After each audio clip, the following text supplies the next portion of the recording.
გულახდილად გეტყვით, რომ მე არ მჯერა, რომ ბიზინა ივანიშვილი ოდესმე გამოსწორდება. ნებისმიერი რამ რომ გავაკეთოთ, ნებისმიერ ქმედებას რომ მივმართოთ, ბიზინა ივანიშვილმა იმდენად ბევრჯერ გადალახა წითელი ხაზი, რომ მას გამოსწორების უნარი ხომ არა აქვს, მაგრამ შესაძლებლობაც არა აქვს და სურვილიც არა აქვს, მოდი ასე ვიტყვი. აქედან გამომდინარე, როდესაც ჩვენ სინამდვილეში ხანდახან მაინც შემომესმება, რომ მოდი ბიზინა ივანიშვილს ვურჩიოთ, გადადგას ეს ნაბიჯი, გადადგას მეორე ნაბიჯი, გამოსწორდეს, გამოასწოროს საკუთარი პოლიტიკა, მე მგონია, რომ ეს ჰაერში გასროლილი ტყვია, ტყუილად ვიხარჯებით, ტყუილად დავიხარჯებით. შეაყარე კედელს ცერცვიან ძაღლის კუდი არ გასწორდების და არ გამოსწორდება ბიზინა ივანიშვილი, ჩემი აზრითაც კვლავ ვიმეორებ, იმიტომ რომ ბევრჯერ გადალახა მან წითელი ხაზები და აღარ შეუძლია მეთქი გამოსწორება. მეორე მხრივ არსებობენ ჩვენ სინამდვილეში მოქალაქეები, პატიოსანი, კარგი, წესიერი, ცოდნე ადამიანები, რომლებიც ჯერაც იმედოვნებენ, რომ თუ ბიზინა ივანიშვილს მისწერენ წერილს, ან შეხვდებიან და ეტყვიან 5, 7, 10 წინადადებას, ან თუ სთხოვენ, რომ მან წაიკითხოს, ასე მაგალითად, სახელმწიფო მდივან რუბიოს წერილი, რომელიც არ ვიცი, ალბათ ამერიკის შეერთებული შტატების საელჩოშია ახლაც, იმიტომ რომ ის კონვერტი ადრესატამდე ვერ მივიდა და არ გახსნილა, ან ნებისმიერი სხვა წერილი, რომელსაც ბიზინა ივანიშვილს გამოუგზავნიან უფრო ვაშინგტონიდან, მაგრამ ბრიუსელიდანაც, ლონდონიდანაც, პარიზიდანაც, ბერლინდანაც, თუ ბიზინა ივანიშვილს ასე მიუდგები, ბევრი ფიქრობს, რომ იქნება და, ვაი თუ, კი არა, ვაი და ივანიშვილი მართლაც გამოსწორდეს, მან შეცვალოს საკუთარი პოლიტიკა, მე აკითხარით ამისი არ მჯერა მეთქი. მაგრამ ახლა ვიმსჯელოთ თემაზე, რატომ არ გამოასწორებს ბიზინა ივანიშვილი საკუთარ პოლიტიკას. დიახ, ეს ვერსიები 2 ან 3 ვერსია იმის თაობაზე, როგორია ივანიშვილი, ან რატომ არ გამოასწორებს პოლიტიკას საკუთარს, არსებობს ამგვარი ვერსიები. იმიტომ რომ ის FSB-ზეა დამოკიდებული, მას ეშინია რომ პოლონიუმი იქნება თუ ნავიჩოკი, ჩაუყრიან მას საწამლავს და ისედაც გამოჭერილი, ყურებით დაჭერილი იქნება და არის და აქედან გამომდინარე მან არ უნდა შეცვალოს პოლიტიკა, ხო? ანუ ეშინია მოსკოვისა. მეორე ვერსია არსებობს ამგვარი, რომ დიდი ხანი, აი 90-იანი წლებიდან ის FSB-ს აგენტია და სხვაგვარად არ შეუძლია, არც გაუკეთებია, არც შეუძლია, არც ძალუც. ამით ასეთია მისი თვალსაწიერი ერთის მხრივ, მაგრამ მეორე მხრივ ავალებენ ამ FSB-დან რაღაც ნაბიჯების გადადგმას და შესაბამისად ის ამ ნაბიჯებს დგამს. ის არ არის დამოუკიდებელი მოთამაშე. მესამე ვერსიაც არსებობს, რომელიც მეც წარბომით გვამს, შერაც ხადია კი ის ივანიშვილი დამისვამს მე ეს კითხვა. ეხლა მე არ მაქვს რაღაცა ექსპერტიზა ბუნებრივია გაკეთებული ამასთან დაკავშირებით, არ ვიცნობ ექსპერტიზას, რაც ჩატარებულა გარკვეული ალბათობით. კი არა, მაღალი ალბათობით ექსპერტიზა იმის თაობაზე, შერაც ხადია თუ არა ბიზინა ივანიშვილი საერთოდ. მაგრამ იმგვარ ნაბიჯებს დგამს ბიზინა ივანიშვილი, რომ მის შერაცხადობაში ეჭვი შეგეპარება ადამიანს. მოკლედ, რა მნიშვნელობა აქვს, რა მიზეზითაც არ უნდა ქმედებდეს ბიზინა ივანიშვილი ისე, როგორც ქმედებს, ბიზინა ივანიშვილი ქმედებს ქვეყნისთვის მეტად საზიანოდ რბილად ნათქვამია, კატასტროფულად ჩეხავს, ანგრევს ამ ქვეყანას და აქცევს რუსეთის იღლის ქვეშ, ესეც რბილად ნათქვამია, ჭაობად გარდაქმნის ამ ქვეყანას. ახლა მე გუშინ კვირა დღეს საღამოს ეთერში კონტექსტში სტუბრად ყავდა ვალერი ჩეჩელაშვილი, გამოცდილი დიპლომატი, ელჩი რუსეთში ჩვენი ქვეყნისა, ელჩი უკრაინაში ჩვენი ქვეყნისა, მოკლედ კაცი, რომელსაც წლები უმუშავია ამგვარ საკითხებზე და დიდი სანაცნობო წრეც აყავს ერთის მხრივ და ძალიან ესეთი ბოზომილი კაცია. ეთერში არა, მაგრამ ეთერს მიღმა ბატონ ვალერის კამათი ცხადია ბჭყალებში, მოგვივიდა იმასთან დაკავშირებით, რომ ბატონმა ვალერი ღია ეთერში თქვა, რომ აი მე ვურჩევ ბატონ ივანიშვილს და მე რაღაც ჩამოთვალა რაღაც ამდენიმე საკითხი. კარგი იქნება თუ ის გამოასწორებს. მე ვუთხარი ბატონ ვალერის, რომ რა აზრი აქვს მეთქი. მან მიპასუხა, რომ ნათქმამი მაინც გვექნებაო, მე სადავო აღარ ექნებათ მათ, რომ არაფერი არავის არასოდეს უთქვამსო. სიმართლე გითხრათ, მე არ ვეთანხმებათ ვალერის, მაგრამ აი რაციონალიზმის სახი ხო პროცენტები მე მის ნათქვამში აღმოვაჩინე, დავინახე. დიახ, ნათქვამი მაინც გვექნება ერთის მხრივ, მაგრამ მეორეს მხრივ იცით რა არის, ჩვენ უნდა მე კი არ მჯერა, მაგრამ ივანიშვილს ხანდახან მაინც ესე თუ ვეთამაშებით, სიტყვის კარგი კონოტაციით, მართებული გაგებით, ხო ჩვენ ხანდახან მაინც უნდა ვუთხრათ რა ნაბიჯები აქვს გადასადგმელი და დღევანდელი ჩემი ვიდეო ბლოგი სწორედ ამას ეხება. მეთქი ამას ვიტყვი მიუხედავად იმისა რომ მე არ მჯერა რომ ბიზინა ივანიშვილი ჩემს და ვალერი ჩეჩელაშვილის და სხვების და რუბიოს პირველ ყოვლისა რეკომენდაციებს გაითვალისწინებს რა ეწერა წერილში ამაზეც მქონდა მე ვიდეო ბლოგი რამდენიმე ხნის წინ და ახლა დამოუკიდებლად იმისა რა ეწერა ან არ ეწერა წერილში ხო მე იმასაც გეტყვით რომ ბატონი ვალერი ჩეჩელაშვილის მოსაზრებით იმედით მოსაზრებით უკვე ძალიან მალე დაინიშნება ახალი ელჩი ამერიკის შეერთებული შტატებისა საქართველოში და ის ახალი ელჩი ბუნებრივია გამართავს შეხვედრებს დე ფაქტო პრემიერ-მინისტრ კობახიძესთან თუ დე ფაქტო პარლამენტის თავმჯდომარე პაპუაშვილთან თუ სხვებთან, მაგრამ პირველ ყოვლისა მას შეხვედრა გასამართი ექნება სწორედ არაფორმალ მმართველ ბიზინა ივანიშვილთან აბასთუმანში. და რაღაცა აბასთუმანში უნდა შეხვდეს ბიზინა ივანიშვილმა ვალერი ჩეჩელაშვილისეული გააზრებით და სწორი გააზრება არ უნდა მიუკეტოს კარი ელჩს არ უნდა გაიშვილოს ხელი კობახიძისკენ აგე ეს არის ფორმალური პრემიერ-მინისტრის რამდენი წინათ იმდენი ელაპარაკეთო ეს არ უნდა თქვას ივანიშვილმა მოусმინოს იმიტომ რომ ახალი ელჩი ისე როგორც ყველა სხვა ძველი წინა ელჩები ახმიანებენ ვაშინგტონის პოზიციას და როგორი არის ვაშინგტონის პოზიცია ან როგორი შეიძლება იყოს იმ ვაშინგტონისა რომელიც კავკასიის რეგიონში შემოდის აქტიურად და თუ კავკასიის რეგიონის 2/3-ში უკვე პრაქტიკულად დამკვიდრებულია ან დამკვიდრების გზაზეა, დამკვიდრების სტადიაშია, ბუნებრივია მისი ანუ ვაშინგტონის ინტერესი არის კავკასიის რეგიონის 1/3-იც.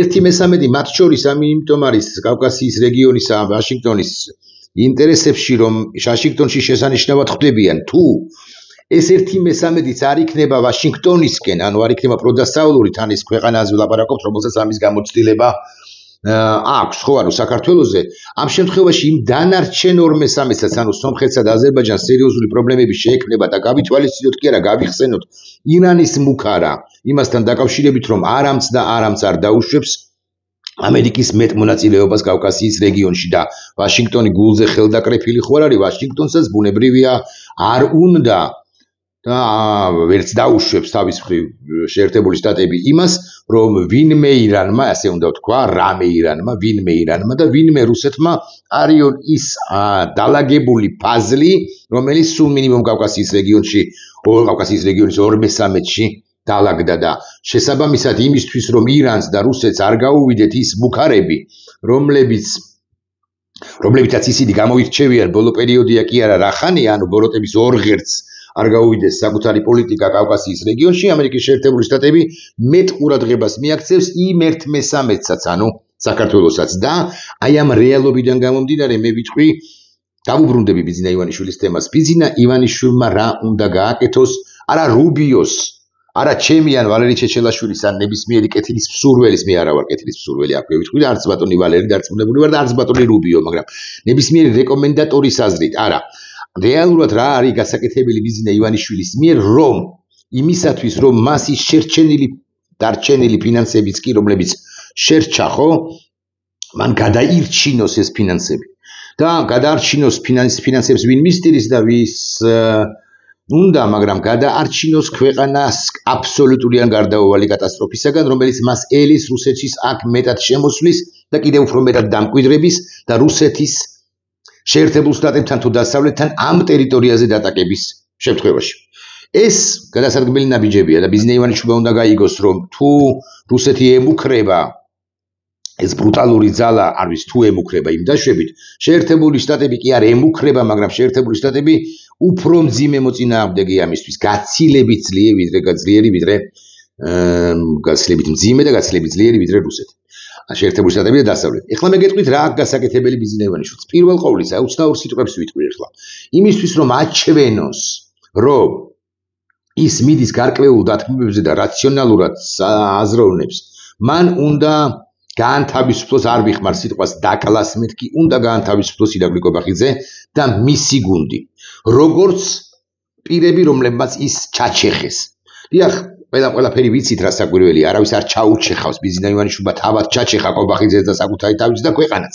მაგრამ ბიზინა ივანიშვილმა პილატესავით უნდა დაიბანოს ხელი და თქვას რომ აი იმის, კონკრეტულად ყობახიძის, აი მათი ყობახიძის, მდინარაძის, პაპუაშვილის, სხვების და სხვების ბრალია, რომ ასეთი მძიმე მდგომარეობაა შექმნილი ეკონომიკური თვალსაზრისით თუ არა ეკონომიკური თვალსაზრისით და პირველ რიგში საზოგადოებრივი ყოფის და თანხმობის თვალსაზრისით. ამიტომ მე ვემიჯნები ამ გუნდს და მე ვამბობ რომ ესენი ქართულ ოცნებაში აღარ არიან, მე ვაგდებ ამ გუნდს. რბილი ფორმით იქნება ეს ნათქვამი, ყობახიძე იქნება გადაყვანილი სადმე ელჩად. უხეში ფორმით იქნება ეს ნათქვამი, ის მოხსნილი იქნება თანამდებობიდან. კიდევ უფრო უხეშით ის დაჭერილი იქნება, თუ არა ეს მეხუთე ხარისხოვანი. მე მესმის რომ ბიზინა ივანიშვილს ეს გაუჭირდება მათ შორის იმის გამო რომ მას დასაყრდენი არ ხავს სხვა არავინ. კალაძე? ხო, კალაძეზე მან დადო ფსონი, იმიტომ კი არა რომ კალაძემ ფული უნდა ჩაიტაროს, ეს გავრცელებული ვერსია, არამედ იმიტომ რომ ყობახიძეს არ დაუთმო მათ შორის კი არა, აღარ დაუთმო დედაქალაქის მერის თანამდებობა, ყობახიძეს იცით რომ უნდა უფრო მდინარაძის წარდგენა დედაქალაქის მერის თანამდებობაზე. არ დაუთმო, ანუ არ მისცა სრული ძალაუფლება. ისიც საკმარისიაო, ის ამით მიანიშნა, რაც შენ ჩემივე თანაგუნდელებს, ლილუაშვილს, ღარიბაშვილს, გომელაურს, სხვებს და სხვებს. და კალაძე ერთგვარი დამბალანსებელია ყობახიძისა, რომელიც ამ უკანასკნელს, ანუ კალაძეს ვერ იტანს. ხო, ესეც ფაქტია. კალაძე უნდა წავოსწიოს თუ არა წინ, არა, კალაძეც გარკვეულწილად კი არა, მეტწილად რეპუტაცია შელახული კაცია ის. მიუხედავად იმისა, რომ ყობახიძესთან დატაკებულია კულუარებში, ხო? ამის მიუხედავად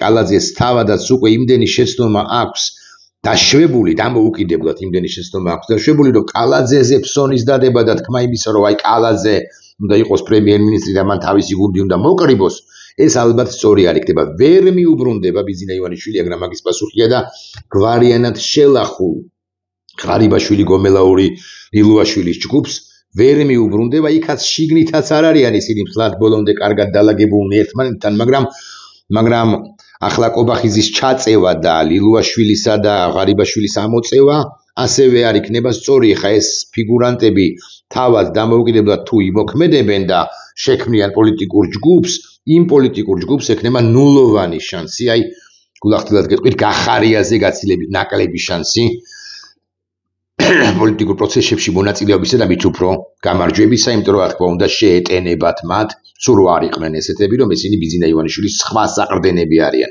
იქნებიან კიდეც, მაგრამ ამატებით რომ თქვა შეეტენებათ კიდეც ყველაფერთან ერთად. მოკლედ, ვერც კალაძეს დაეყრდობა, ვერც ღარიბაშვილს, ვერც ლილუაშვილს, გომელაურს, სხვებს და სხვებს მოაბრუნებს ბიზინა ივანიშვილი. და აქედან გამომდინარე, მისთვის ასაკვირველია, ძალიან რთულია ყობახიძის ასე განთავისუფლება, მოშორება და მისი გუნდის მოშორება თავიდან მდინარაძისა, პაპუაშვილისა და სხვებისა, მაგრამ რაღაც კი უნდა ხკნას და აი ეს რაღაცა ვიღაცას უნდა რაღაცას ხკნა, ნიშნავს რომ ვიღაცას უნდა დაეყრდოს. მე ვერ გეტყვით ვის უნდა დაეყრდოს, თავადვე აღმოიჩინა საკუთარი თავი ამ ესოდენ მძიმე მდგომარეობაში და მე მესმის რომ იმის გამო რომ დასაყრდენი არც არავინ არ ყავს და ყობახიძე კი ერთის მხრივ ემსახურება, ხოლო მეორეს მხრივ თავად ფსბ-შნიკობს და თავად ჩეხავს ფსბ-შნიკობასაც თავი დავანებოთ, ჩეხავს ამ ქვეყანას და ბიზინა ივანიშვილსაც იყოლებს აი ამ უბსკროლში, თავად ბიზინა ივანიშვილის ბრალია, ყველაფერი მეთქი აქ იგითხარით, მაგრამ მაინც ვინ ვის იყოლებს, ღმერთმა უწყის კიდე. ხო, ბიზინა ივანიშვილმა მაინც უნდა მოახერხოს და ვინმეს უნდა დაეყრდოს და ვინმეს რაღაცა ვერ ეყრდობა ბიზინა ივანიშვილისთვის გამოსავალი არის შემდეგი. მან უნდა დათმოს ძალაუფლება. მან უნდა თქვას, რომ აი ხალხო, რაღაცა ესეთი კრიზისია, ვიმეორებ, კრიზისია და არა გაყალბდა 26 ოქტომბრის არჩევნები. მე ვნიშნავ ხელა ხალხი არა.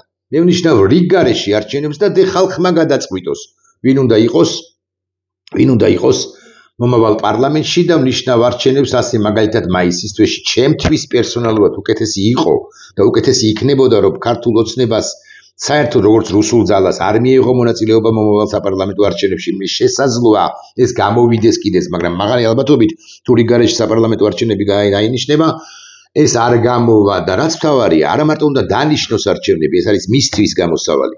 და ამას ურჩევენ სწორედაც რომ არამედ უნდა არ უნდა გამოიომოს, არ უნდა იომოს, არ უნდა იბრძოლოს იმისთვის, რომ მიმარჩენებში მომავალმა ქართულმა ოცნებამ, ანუ არა კობახიძის არამედ სხვებისა არ უნდა მოინდომოს გამარჯვება. შესაბამისად არ უნდა გააყალბოს და ასე შემდეგ და ასე შემდეგ. ეს არ არის ერთადერთი გამოსავალი გამოსავალთაგან ერთადერთი საკითხი, ერთადერთი ამბავი ბიზინა ივანიშვილისათვის. მანამდე თუ პარალელურად მან უნდა გაანთავისუფლოს უკლებლივ ყველა პოლიტიკური პატიმარი და სინდისის პატიმარი. უკლებლივ ყველა. რა მეთოდით გაანთავისუფლებს ყაველაშვილს, შეაწყალებინებს ხო ყაველაშვილს უნდა დაწეროს განცხადება, მეთქი ამასაც ვიტყვი. ბარემ რომელიღაც ეტაპზე. მოკლედ რა მეთოდით გაანთავისუფლებინებს ყაველაშვილს იქნება თუ სხვა მეთოდით. მე ეს არ ვიცი, ამ იურიდიულ საკითხებში არ შევალ. მაგრამ 65 კაცი უნდა გაანთავისუფლდეს საპატიმროებიდან ადან ჰ-მდე. მაგრამ პოლიტიკოსები სამწუხაროდ ოპოზიციონერი პოლიტიკოსები ნაკლებად ამახვილებენ ამაზე ყოველდღიურად იშვიათად. მაგრამ ბიზინა ივანიშვილმა ასევე უნდა გააუქმოს ყველა მისი პარლამენტის, პაპუაშვილის პარლამენტის მიერ მიღებული კანონები, რომლებიც ზღუდავს მედიას, არასამთავრობო ორგანიზაციას, ზოგადად მოქალაქეს თუ კონკრეტულად მოქალაქეს, პოლიტიკურ პარტიებს, ინდივიდებს და ასე შემდეგ და ასე შემდეგ. ამ ყველაფერს ანუ ეს სამი ძირითადი საკითხია: პატიმრების განთავისუფლება, კანონების შეცვლა. ვალერი ჩეჩელაშვილის ამას ამბობს პრინციპში. უბრალოდ ვალერი ჩეჩელაშვილს აქვს ეს რეკომენდაციის ხასიათი სახელმწემული ამ ყველაფერთვის და მეც ოკეი რეკომენდაციის სახეს მიცემ კი არ მერიდებან მეშინია ოპოზიციონერებისა, რომლებიც იტყვიან რომ შეიძლება თქვან რომ იცი რა არის, რას თხოვ, არ ვთხოვ.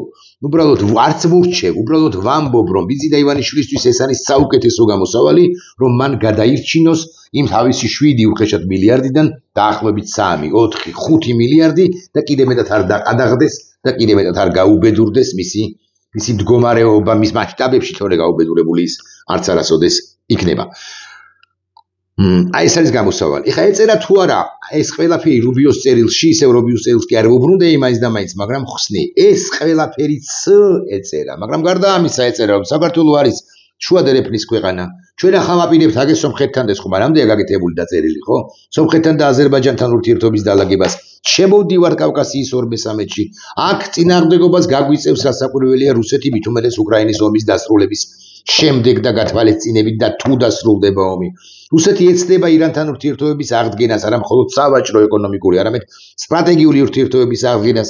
რუსეთს ძალიან გაუჭირდება ეს, მაგრამ კუც კი მოიქნევს. რაღაც ურთიერთობების არებს თქვენსა და აზერბაიჯანს, თქვენსა და სომხეთს შორის, რომ იცოდეთ მაინც.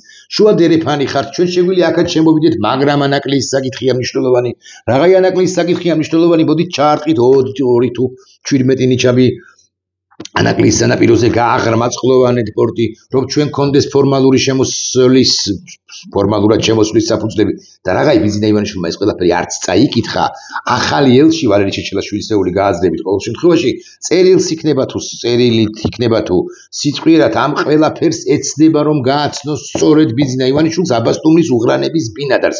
ამათ ჩეჩელაშვილი არ ამბობს, მე ვამბობ იმისთვის რომ საინტერესო იყოს მაყურებელთა გარკვეული ნაწილი გაბრაზდეს მაყურებელთა გარკვეული ნაწილი რატომ უწოდებ აბასტუმრის უღრანების ბინადარს და რატომ ამბობ რომ ის ღრიალებსო არა კი არა ვაყენებ შეურაცხყოფას უბრალოდ გიხსნით რომ ის აბასტუმანშია უღრანებია იმ აბასტუმანში და ღრიალებს ალბათ მაინც ასე თქვათ როდესაც ფრიად უჭირს და მას უჭირს და უჭირს ყოველ დღიურად და გამოსავალი არ აქვს აი გამოსავალიც ეს არის რომ საკუთარ მეზე საკუთარ ეგოზე თქვა კონცეპტუალური უარი ეგოცენტრიკი არ იყო არა უარი როგორ უნდა თქვა ეგოზე რა თქმა უნდა არ უნდა თქვა მაგრამ ეგოცენტრიკი არ უნდა იყო არ უნდა გეგონოს რომ შენს გარშემო ტრიალებს დედამიწა და უნდა გაიგო რომ ადამიანის მასშტაბურობა მათ შორის მისი მიერ კომპრომისული ნაბიჯების გადადგმითაც ისაზღვრება და ირკვევა და ამაზეც არის დაფუძნებული აი ეს არის ორიოდე რჩევა, სარმინდა რჩევა დავარქვა, იმიტომ რომ მე ვიცი რომ ბიზინა ივანიშვილს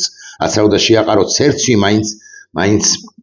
მაინც კედელია ის და მაინც ჩამოიგდებს თუ ჩამოიბერტყავს ამ სერცვს, მაგრამ მე ვამბობ რომ ეს არის გამოსავალი, სხვა რა გამოსავალი აქვს, გამოსავალი არ აქვს და მე გეტყვით რა მოხდება თუ და მაგალი ალბათობით სწორედაც რომ ასე მოხდება რომ ბიზინა ივანიშვილი არ მიიღებს ამ რჩევა და არ იგება რეკომენდაციებს, ამ შემთხვევაში ბიზინა ივანიშვილს ელის დამხობა და ეს კიდე უფრო მისი აი ისო ეკატერინე ხვედელიძეს მიმართავ შვილებს მიმართავ დამხობა მისთვის იქნება კიდე უფრო მძიმე შედეგის მომტანის სამომავლოდ მისთვის და მისი შთამომავლებისთვის, რომლებზეც ის რასაკვირველია ფიქრობს და რასაკვირველია ზრუნავს და რასაკვირველია ნერვიულობს, ასე ვიტყვი.